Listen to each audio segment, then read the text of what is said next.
Ganda rin nung hangin na pumapasok. So, ang ganda rin ng cross ventilation and natural light. We are here in Alabang Hills, Muntinlupa City to show you this 3-story modern tropical home. Let's begin our tour. For the orientation, facing west, on my left side, the entrance for your 4-vehicle carport with your automated gate. Front yard garden, adding some welcoming vibe. And as we enter dito sa inyong pedestrian gate, you'll be greeted by your porch with grandeur vibe coming from your natural stone cladding and your solid narrow wood main door. So this is your 4-vehicle carport, and on either side of this property with 1 to 2 meters setback from the perimeter fence. And on this side, we have this walkway going to your swimming pool through your rockscape and side garden. Your solid narrow wood door. Pasok tayo, and welcome to your home. Upon entering here dito sa inyong massive wood door, you'll be greeted by your foyer. And on my left side, we have this shoe rack cabinet. So, mas madali na mag-organize kapag bago kayo umalis or karating nyo lang in this property. By the way, we have this automated switch. So, very convenient to use to control the lightings and all in this property. On my right side, your powder room or the shower area. The toilet and bath, I mean. Ito yung inyong Hans Grohe water closet, your lavatory, and the shower space, which is nakalink dito sa may labas ng property going to your swimming pool. So, pwede rin gamitin ito as the shower area. And one of the highlight of this property, we have these elevators. If you have elderlies with you, madali sila makakaakyat doon sa inyong second floor and third floor. We have that very nice elevator. Ayan. So up to the third level, you'll be welcome or greeted by an open layout design dito sa buong ground floor. Your receiving or living space, well, depende sa inyo, no? And your dining area. So what I like in this floor layout, particularly this feature, itong inyong accordion sliding door.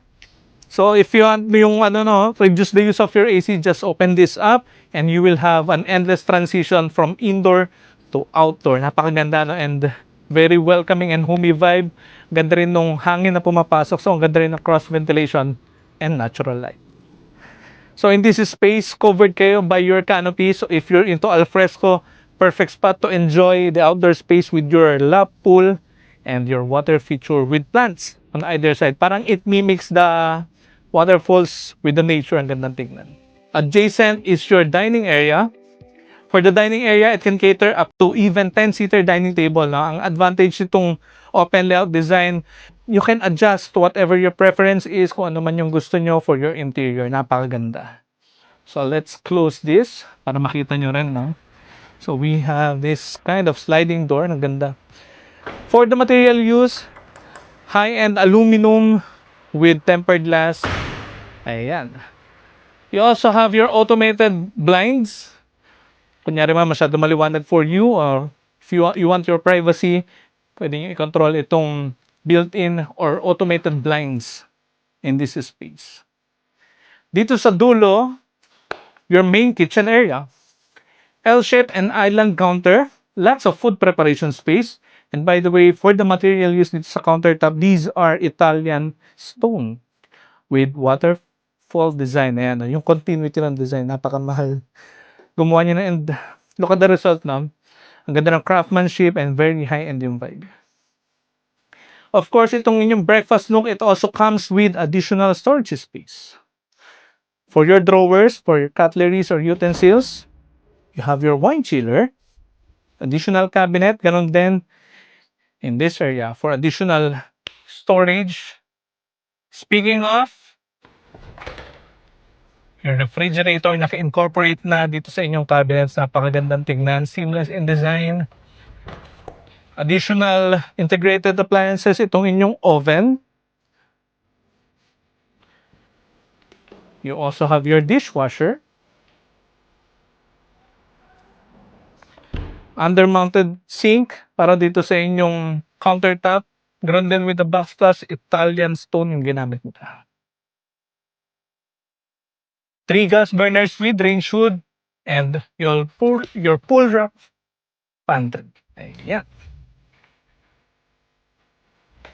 So we're done here sa ground floor. Akit naman tayo sa itaas. For the stairs, solid wood with step lights installed. Ang ganda rin na cross ventilation or the natural light in this space coming from your fixed window per level. Ang ganda, no? Additional texture to the space. Ang ganda rin ng kulay ng kanilang wood stain na nilagay dito, no? Very warm yung vibe. Here's the second floor. We have 3 bedrooms with ensuite toilet and bath each. And this huge, spacious family area dito sa second floor. So we have this space for big family or kunyari man you have your relatives with you.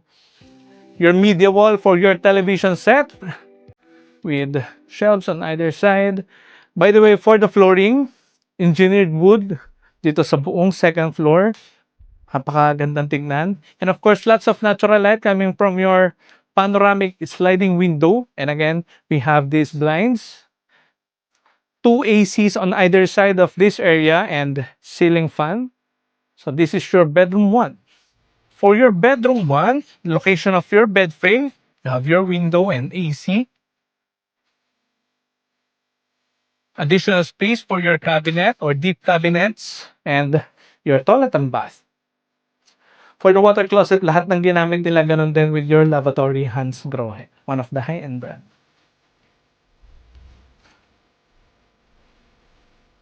So lakad tayo, napakalaki nitong kanilang family area dito sa second floor. You still have your elevator. And for this room facing dito sa facade ng property, again facing west. Ang gandang nang nilagay nila ditong wood blinds, additional texture to the space, and natural contrast. You have your cabinet, split type AC, and your toilet and bath. And this is your bedroom 3. Walk-in closet, your cabinet, the location of your bed frame, windows on either side, and your toilet and bath.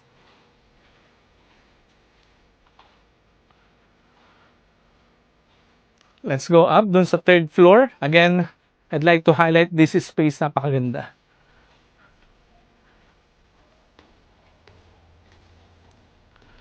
For the stairs, same material, solid wood with step lights. Lots of natural light coming from your fixed window. Here's the third floor. Again, 3 bedrooms with ensuite toilet and bath each. Same flooring dun sa inyong second floor. Your bedroom 4 or the master bed. Well, depende sa inyo kung saan nyo gusto ilagay yung inyong bed frame, but I guess dito with your electric outlets on either side for your side table. Dito yung inyong bed frame with your huge split type AC. Windows for natural light. The location of your media wall or your television set. Your walk-in closet with see-through and LED lights installed for your cabinet. You have your split type AC. Island counter para sa inyong mga jewelries or watches. Your vanity area. And in the middle, ito yung inyong master toilet and bath. Enclosure for your water closet and shower space. Dual sink. And another walk-in closet.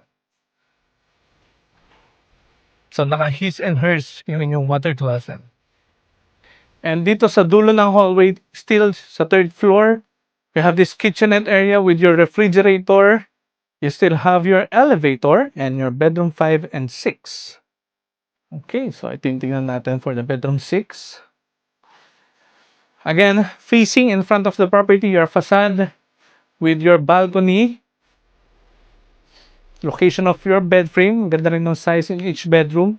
Again, you have your cabinet, your split type AC, and your toilet and bath.